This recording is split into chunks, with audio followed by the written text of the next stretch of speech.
You guys like games? You guys enjoy playing games? I am going to teach you guys a game that all of you guys can play. You won't be able to play this game. You won't be able to play this game. It's a whites only game. It's kind of like a water fountain in the '60s. It's whites only. But here's the game, and here's how it works. Here's the origin of the game. I am a bit of a logophile, which is, I mean, for those of you guys who don't know, I am a lover of words. I know you are too as well. It's not like I'm fingering the McDonald's arches or anything like that. I came across this word in the dictionary, and the word is N-I-G-G-L-E-R, niggler. And this word basically means to niggle is to make a trifling complaint or criticism about something. So well, that's what it says in the dictionary.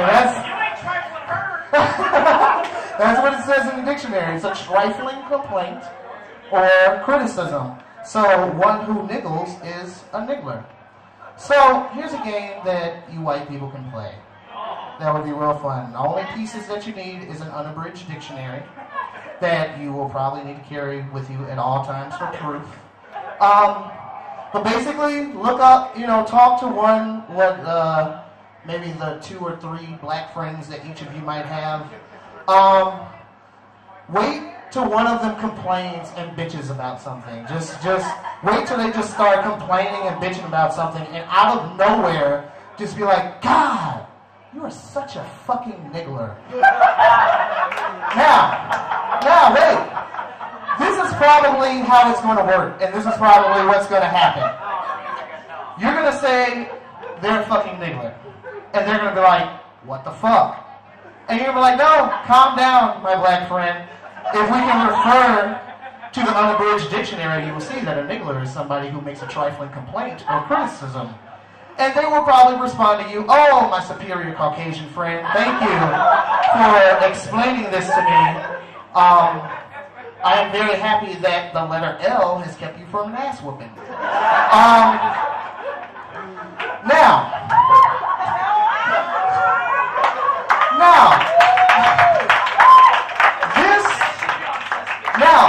Hopefully,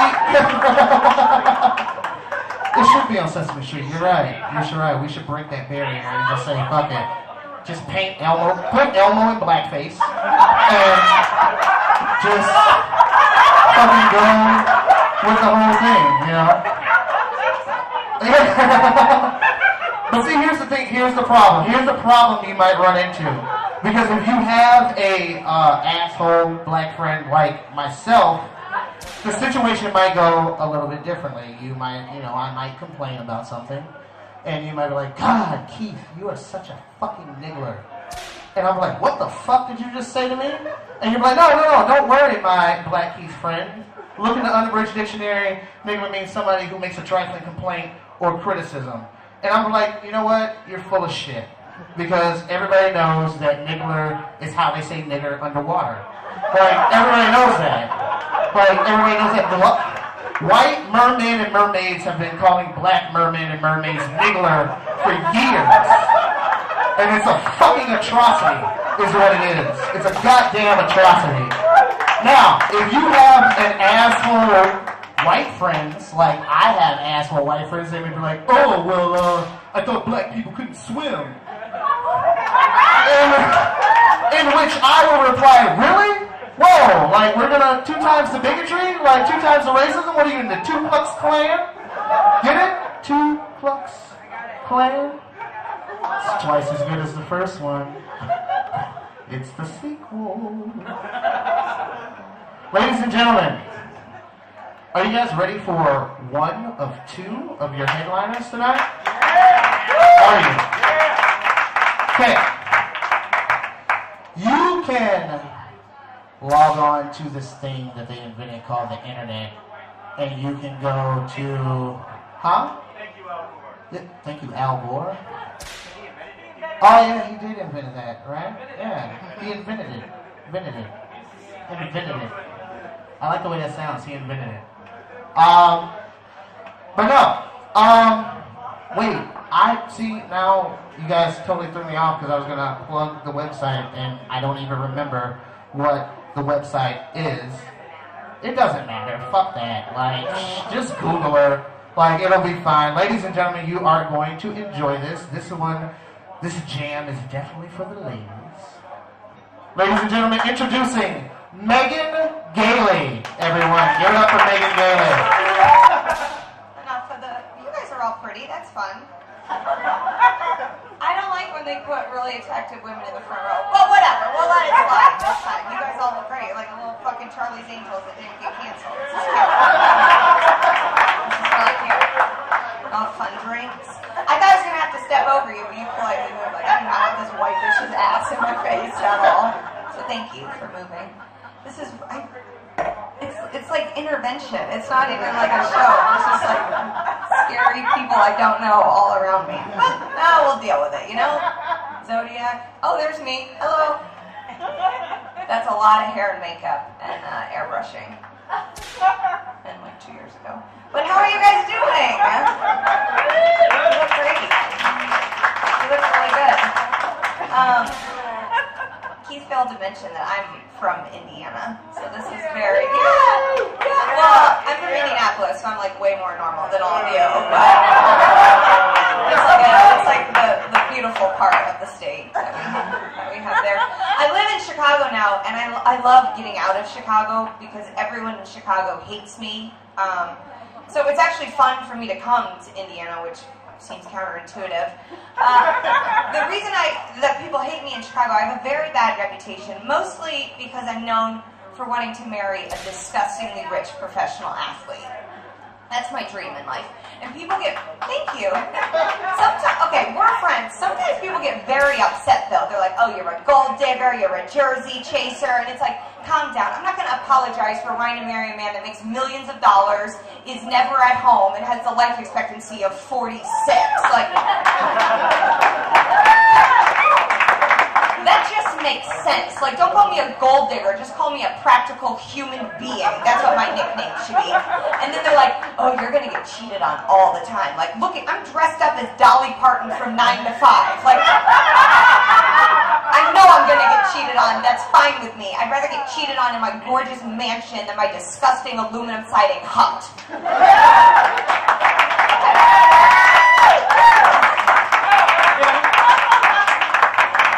It's like, whatever. I will weep on my marble staircase any day of the week. Get your fucking LeSabre away from me. Lamborghinis only. Well, and like, you can get cheated on and still have a lot of fun. Like, my best friend, she just got engaged to a bobcat. Like a basketball player, not like a jungle animal. And like, he cheats on her all the time, and her life is great. Like, she has the best Facebook statuses. She does. She goes to St. Lucia like 6 times a year, and I'm like, I don't even know where that is, but it sounds awesome. Like, in my imagination, when I'm engaged to Amari Stoudemire, and he's like, Megan, baby girl, you look so thick. I love you so much, baby girl. That's his pet name for me. We're going to go yachting this weekend. Unfortunately, I'm also going to have to bring those playmates I'm having sex with. I'm like, great, friends to spot me while I'm parasailing. Like, I don't care. The more the merrier on the yacht. Well, and like, cheating isn't just for rich people. Like, it's not like skiing. Like, everybody can do it. Like, poor people can cheat. Poor people cheat just as much as rich people, if not more. Like, there's an entire show about poor people cheating on other poor people, and it's just called Cheaters. Like, that's it. That's all the show is. That's it. It's just fat, disgusting people yelling at their spouses in the parking lots of strip malls. Like, so I don't want to break up with my cheating husband outside of a Ruby Tuesday. That is not how that's happening. Like, if I'm breaking up with my cheating husband, you better believe I'm floating in a crystal hot air balloon which defies physics. I'm blasting fireworks out of my fingertips, just taking my prenup, dipping it in chocolate while black angel babies dub diamonds on my tits.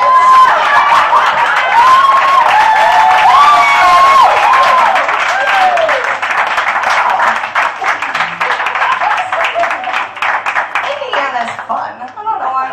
You can smoke. Oh, I completely forgot. That's so fun. No, you don't like it? Okay.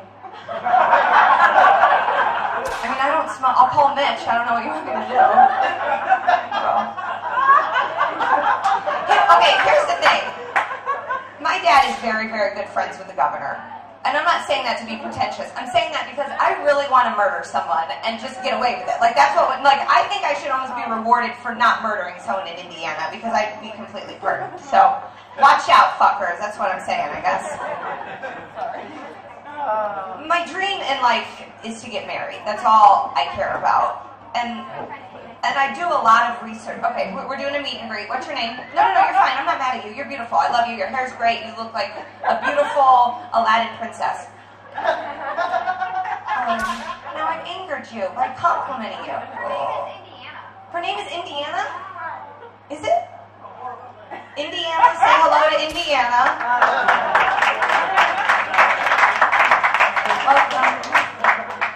There's like a smoke machine. This is... Oh, no, it's okay. I feel like I'm at one of my middle school dances. It's fine. I don't know exactly how to deal with it. I really don't. What was it? Oh, I was talking about wanting to get married. We will not have smoke machines at my wedding. These little streamers, though, they're kind of fun. My dream is to get married, and I do a ton of research on it. Like, I watch like 6 hours of wedding shows a day. That's like my favorite pastime.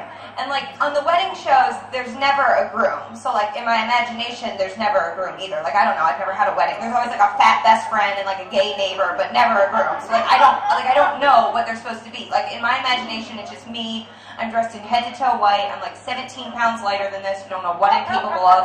I'm dancing with my dad. Somehow there's rockets of money. Michael Bublé comes out and is smashing red velvet cake in my face. Like, no groom necessary. Do you like Michael Bublé? Yes. Okay, white women, we get it.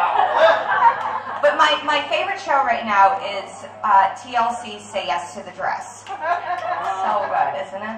Okay, for those of you not clapping, that obviously have jobs, Say Yes to the Dress is just a show about women trying on wedding dresses. That's it. That's all the show is.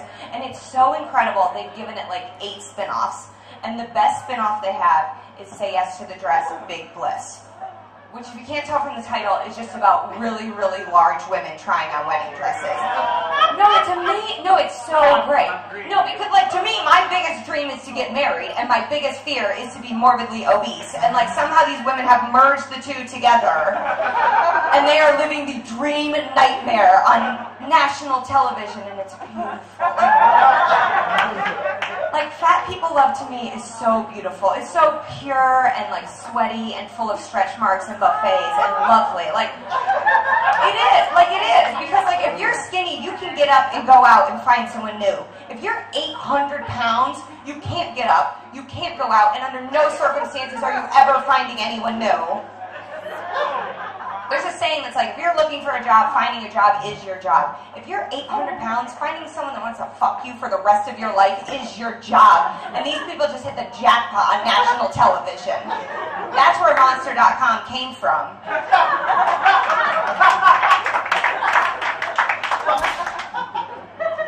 I ran into an old friend this week. And this girl was wild in college. Like, she got thrown out of our sorority for being drunk and slutty. And it's like, if you get thrown out of something that's founded on the basis of being drunk and slutty, for being drunk and slutty, that means you just were a sorority girl too well. Like, you just did it too right. And so I saw her and she wasn't drinking, and I was devastated. Like, I know that it's probably better for her life, but it made me sad. Like, she was one of those alcoholics that needs to keep going. And so I was like, Liz, like, I'm really glad that you've cleaned it up, but you didn't need to. Like, you were really, really fun. And she was like, oh no, I'm just not drinking tonight. I'm getting a boob job tomorrow. And I was like, and then she went on to say 2 weeks ago she went to get the boob job, and they wouldn't operate on her because she had too much alcohol in her bloodstream. And I'm like, I don't care what has happened to you up until any moment in your life. The moment that you're laying on an operating table and they won't give you bigger tits because you have too much alcohol in your bloodstream is now the official greatest moment of your life. So she got her boobs. She's healing quite nicely. She's got little packs of vodka sodas on them. She's doing okay. I have a ton of friends that have had plastic surgery, and I'm only 25, so it's like kind of weird to me. And they're always like, what do you want to nip? What do you want to tuck? What do you want to slice? What do you want to get rid of? And I'm like, nothing. I'm perfectly happy with my body, which is a lie. If there was a doctor standing over me with a scalpel saying it's free and it won't cost a thing, I would take everything. Take it all. Send it to a foreign country. Let them fucking snack on it in Eritrea. Just give it away from me. And so then my friends are like horrified by my reaction. And I'm like, you're the ones pushing me to get plastic surgery in the first place. And they're like, well, yeah, you wouldn't look right that thin. And I'm like, oh, I wouldn't look right? Well, you don't look right with a shiksa's nose, but everybody let you make that mistake on your own. So I'm like, yeah, you know what I do when I have plastic surgery? I want to have liposuction above my knees, like Demi Moore had. I think that'd be really great. I want to have liposuction on my collarbones. I want to have protruding collarbones. I want to have protruding cheekbones. I'm very into bones right now. And the justification to say you wouldn't look right, yeah, I don't want to look right. I want to look crazy. Like, that's the dream. Like, no man has ever seen a woman and been like, damn, you are just so proportional. Like, no. Barbie is a legend because if she was a real woman, she wouldn't be able to walk. Do you know how cool it would be to have titties so big you can't walk? That's like, just like wheeled in, propped up. That's what I want. Well, and then I see these women running around my neighborhood whose thighs do not touch. Do all of your thighs touch? Okay, all right. No, that's fine. No, I hope there's none here who don't touch. Women whose thighs do not touch are our generation's version of witches, and they deserve to be burned at the stake. That's crazy to me. Well, and they're just like it's completely normal, like running with their dogs. I'm like, how is your body? Did you just get off a horse? Like, what is happening with your body? And they pretend that's completely normal. It's like the entire course of my life would change if my thighs had never met. Like, I remember the exact moment my left met my right. I was in 4th grade. I was a chubby child. Please do not judge me. And I remember because I was walking to the water fountain. I was wearing a beautiful pair of Gap Kids denim overalls. And I remember somehow getting a denim hot pocket between my thighs. And thinking, oh my God, what is this? Oh, it's chafing, the worst thing to happen to women. I don't care what HPV says. And these women have never known chafing. They just don't know it at all. It's like, oh my, if my thighs didn't touch, my only outfit choice would be Catwoman suits. Like, that's it. That would be the only thing that I would ever wear. And I would be the meanest, dumbest woman on earth. Like, I wouldn't know about anything, and I wouldn't care. I wouldn't know about babies, or breast cancer awareness, or politics, nothing. Like, anytime I even met someone, and they're like, oh, try to tell me something, I'm like, oh, I'm sorry. I know we just met. My name's Megan Gailey, and my thighs don't touch. I don't give a fuck about your life.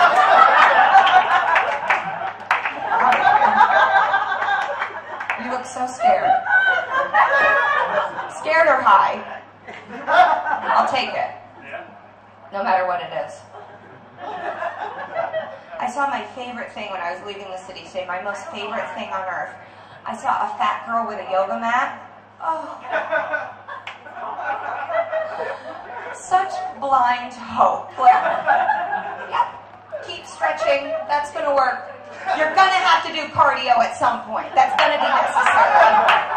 And it's always purple, and it's always propped up on their shoulders, and they're marching their little chubby legs like Keebler Royals ready to mine chocolate in their mouth with it. I love you. I love them. That's not very nice to say. And sometimes people think my stand-up is very nice, and they think I'm not a nice girl, but I am. Like, I truly believe that I'm an angel sent from Jesus Christ. Like, that's really... You're laughing, but I believe this to be fact, and I know this is true because of my job. I work at a retirement community, and like it wasn't even court-ordered or anything. Like I sought it out, and like it is so sad working there because all of my friends die all of the time. Like that's yeah, it's really sad. But like it can be fun sometimes too because so do all of my enemies. That is so. Anyone that's judging me, you're crazy because every single person in here has worked with someone that you hate so much. You wish they would die. Like, you go to work on Monday and you're like, Debbie, damn it, you made it through another week? What the f... And like, at my work, Debbie dies. Like, that's what happens. And then I find a new Debbie to hate so much, and then that Debbie dies too. They keep trying to send me these seminars, like, how to deal with a difficult resident. I'm like, I'm pretty sure I could just wait. Like, seems like that would just solve itself. How we doing back here? What is this gathering of men? You were a comedian. You're okay. So this is like the green room, but that's out in the open. And then there's these fun little like white spackles all over. It's like a Smurf came in here and just went to town. Are we painting? Are we gonna paint? You're the owner, right? Yeah. What are we gonna paint at? Same color. Oh, what the fuck. I mean, it's great. It's beautiful. So are these just like people losing their minds in Indiana? Just like tons of... Yeah, that's what happens all the time. Are you single? Oh. They wanted to know. I'm not here to play matchmaker. I'm here to tell my little jokes. I guess it was... Oh, this is Purdue. I went to Purdue. Oh, Purdue Calumet. That's not the same. It's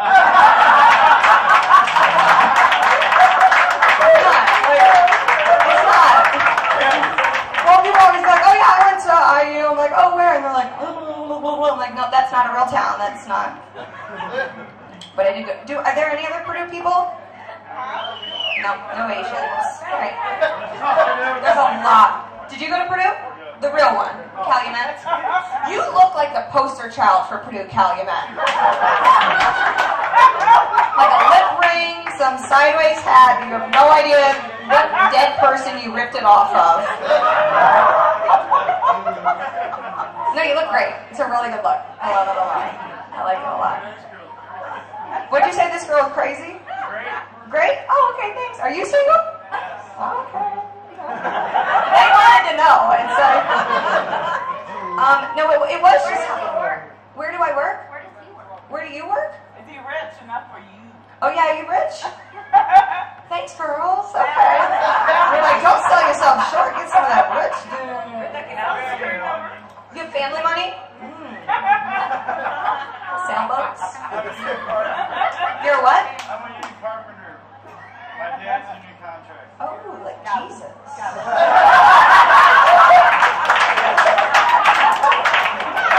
got some of that Jesus cheese. Look at that shit. I got the stuff falling out of my pockets. It was recently just Halloween. Halloween has made me the crazy woman that I am. In my mind, I think I'm a Disney princess. That's what. Okay, you too. I get it. Not you? Oh, fuck you. You do too. You do. You do. You don't wear scarves and bangles like that unless you think you're a Disney princess. You're like a modern day. Maybe you're not a cartoon. Maybe you're on the Disney network, but you still think. Okay. You're like, yeah. Now that you put it like that, I'm Hannah Montana. No, but like, white women's dream is to be Disney princess. Like, I got my first Disney princess costume in 1992. It was Belle, and I remember it at the time because the costume cost $75. And in 92, that's a lot of money. Like, I remember my dad came home from work and he was pissed. Like, he just started screaming at my mom, like, what the hell is the matter with you? $75 for a 6-year-old? And I remember clutching my costume, laying on my gorgeous Laura Ashley canopy bed,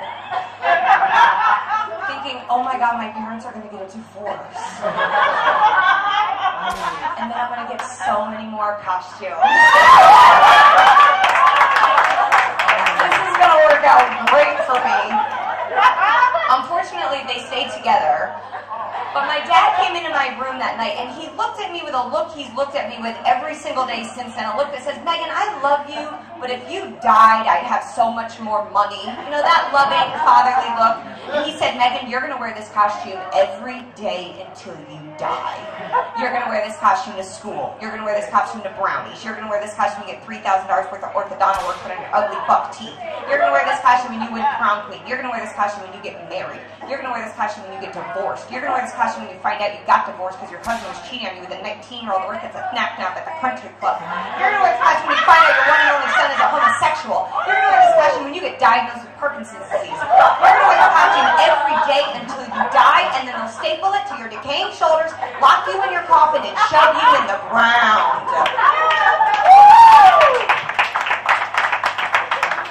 And I was 6 years old. So I'm like, best punishment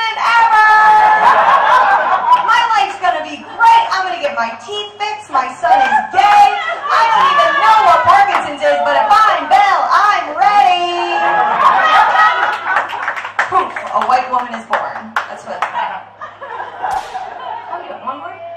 One more? We'll do a little fun one. I have been asking if everybody's single because I am newly single. Don't give me that. Don't give me that. He takes a picture right when I'm like, ugh. Am I most vulnerable and ugly?